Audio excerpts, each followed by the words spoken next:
There is a version of you that only exists when other people are watching. It smiles when it wants to scream. It says it's fine when nothing is fine. It agrees. It nods. It apologizes for things that were never its fault. And every single day, that version of you gets stronger, while the real one gets quieter. Carl Jung had a name for this.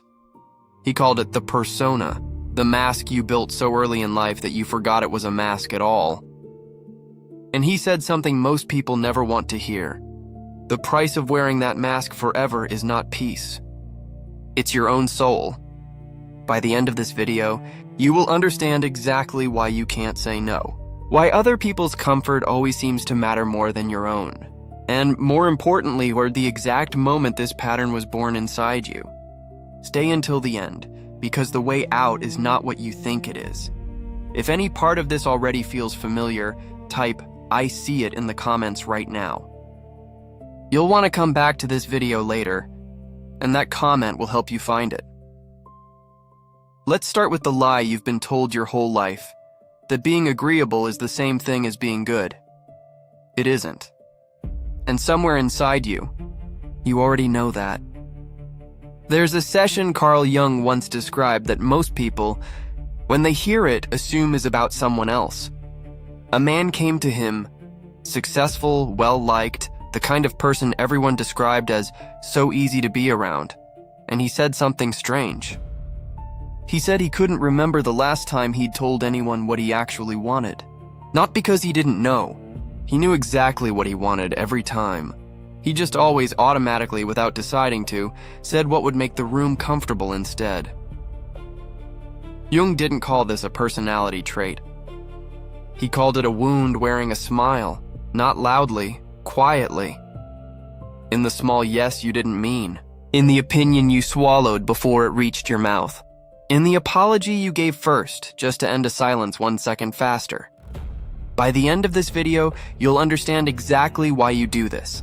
And the moment, decades ago, when the pattern was installed without your permission. Stay until the end, because the turn this video takes is not the one you're expecting. If any of this already feels familiar, comment the word yes. You know exactly why. Think about the last time someone asked you for something and your whole body said no while your mouth said, of course. Think about the last group plan you attended exhausted. The last opinion you didn't share. The last time you apologized for something that was never your fault. That's not kindness. Jung would call it fear wearing kindness as a disguise. Real kindness comes from a person who is full and chooses to give. What you're doing is different. You're giving from emptiness, hoping that if you bend enough, disappear enough, agree enough, someone will finally stay. Someone will finally be satisfied. Someone will finally say you did enough. Here's the part nobody tells you. It will never be enough, because the goal was never to satisfy them. The goal, hidden underneath all of it, was to avoid a feeling you've been terrified of since childhood, the feeling of being unwanted. Jung believed every human being builds a persona, a social mask shaped to be accepted. That's not pathological on its own. Every person does this to some degree. The danger begins the moment the mask becomes the only thing left of you.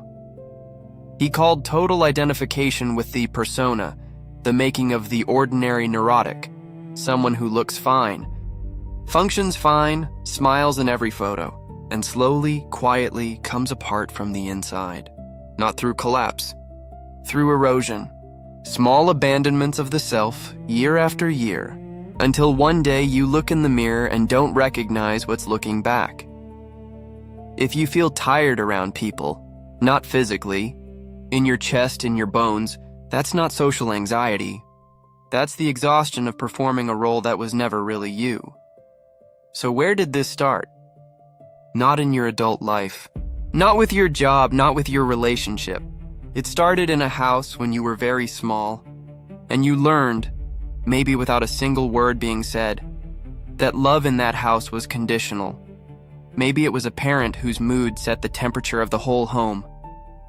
Maybe it was a household where conflict meant danger, so you became the peacekeeper before you were 10. Maybe you were the child who noticed everything. The shift in a voice.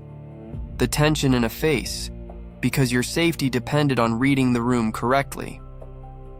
That child made a decision that felt, at the time, like survival. If I am agreeable, if I cause no problems, if I make myself small and useful, I will be safe. I will be loved. That decision worked. It got you through childhood, but you never renegotiated the contract. You're still living by rules a frightened child made decades ago, and that child didn't know any better because that child didn't have any other option. You do. You're not in that house anymore, but your nervous system doesn't know that yet. Now watch how the same pattern shows up everywhere, wearing different clothes. At work, it's the person who stays late finishing someone else's task, unasked because saying "that's not mine" feels unbearable. The one who says no worries at all when there were absolutely worries. The one who watches a colleague take credit for their idea in a meeting, smiles, lets it go, because correcting them in the body feels like starting a war. Then goes home and replays it for 3 hours, furious at them and quietly furious at themselves.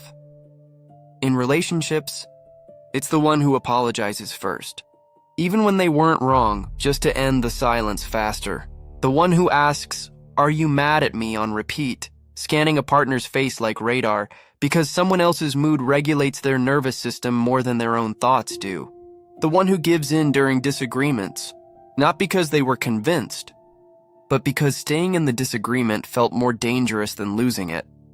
With friends, it's the one who's always available, always flexible, always doesn't mind, and until one day they do mind badly. And nobody understands where the sudden coldness came from. They don't know because they were never told. They were trained, without anyone meaning to expect aversion with no limits. Notice what's underneath all three. It was never really about the meeting, the argument, or the plan. It's one belief running quietly under every one of those moments. If I show you the real me, with real limits and real opinions, you might leave. So I won't. I'll show you the version that's safe to keep. Watch how fast the pattern shows up in language too if you start listening for it. I don't want to be a bother. It's not a big deal. I'm probably overreacting. Whatever works for you. Each one sounds polite. Each one is actually a small surrender, a tiny vote against your own needs. Cast so automatically you don't even register it as a choice anymore, and watch what happens in your body the one time you don't say it. The pause before you speak, the urge to soften the sentence halfway through, the apology that tries to attach itself to the end of a perfectly reasonable request, as if wanting something at all requires forgiveness. That's not politeness. That's a nervous system that learned a long time ago that taking up space came with a price. Here's the part that might sting, and it needs to be said plainly. People-pleasing is not selfless.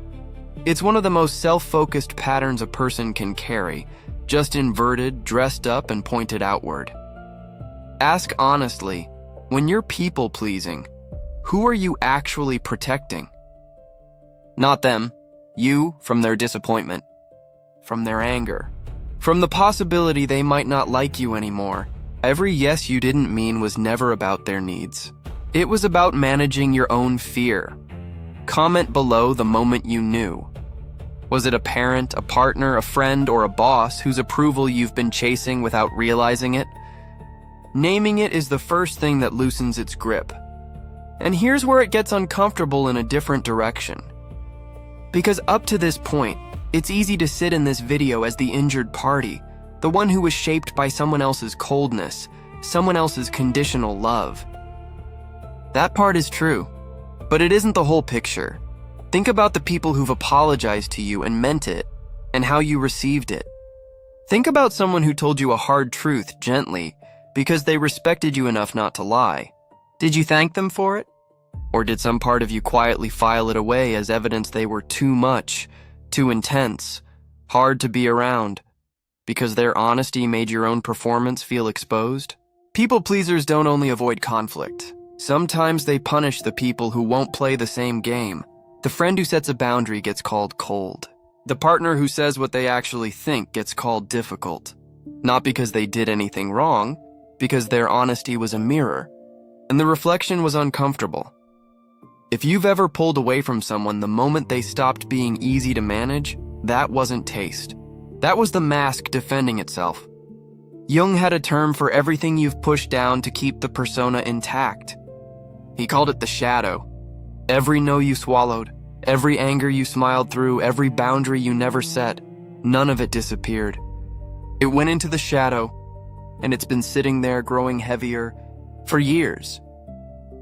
This is why people pleasers are often the ones who eventually explode over something small, and everyone around them is confused because that's so unlike them. It's not unlike them at all. It's 10 years of unexpressed anger finding a crack to escape through. Notice who you tend to end up next to. Jung called this compensation, the psyche seeking balance even in unhealthy ways. People pleasers very often end up beside people who take, who ask for more, who rarely ask what you need in return. That's not bad luck repeating itself.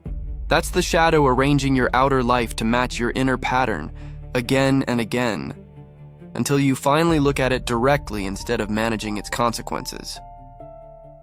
What you refuse to bring into consciousness, Jung warned, you will live out as fate.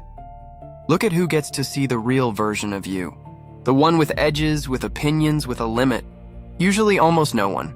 You save your honesty for a journal nobody reads, a group chat you never send in, a version of the conversation that only happens in your head at 2 a.m, 3 hours after it should have happened out loud. There's also a physical signature to all of this. The tight chest before you have to say something honest. The apology you rehearse in your head before a conversation even starts. The relief, the actual physical relief, when a plan gets canceled and you don't have to perform for a few hours, that relief is information. It's your body telling you exactly how much this mask has been costing every single day for years. So what actually breaks it? Not affirmations. Not just set boundaries said like the fear isn't real. It starts smaller than that and harder. Telling the truth in low-stakes moments, not the big confrontation yet. Start with the small no. The one that costs almost nothing except the discomfort of disappointing someone for half a second. I actually can't make it this weekend. I'd rather not, but thank you for asking. I don't agree with that, actually. Say it. Watch what happens. Most of the time, nothing happens. The world doesn't end. The person doesn't hate you. They adjust and move on because they were never as fragile or as focused on you as your fear convinced you they were. That's the data point your nervous system needed and never got. Not a pep talk, proof. Every small no where nothing bad happens is one less piece of evidence the old program has to run on. This will cost you something, and it's worth saying plainly instead of pretending otherwise. It will cost you relationships that were only ever built on your compliance. It will disappoint the people who benefited most from the old version of you. The one who always said yes, who never pushed back, who made everyone else's life easier at the expense of their own. Some of them will call it selfish. What they mean is inconvenient for me. That's the actual trade. Not find yourself and everything gets easier. Some things get harder. Some people leave. What you get in exchange is a life that's actually yours, instead of a performance for an audience that never asked you to perform in the first place. Nobody fixes this in one video, and nobody fixes it in one decision. It's the same choice made over and over in ordinary moments. The meeting, the group chat, the phone call with your mother. Some days you'll say the true thing. Some days the old fear will win and you'll nod along again. That's not you failing. That's just how long 30 years of programming takes to unwind. If you saw yourself somewhere in this video, comment aware. And if it hit closer than you'd like to admit, subscribe. There's more of this coming.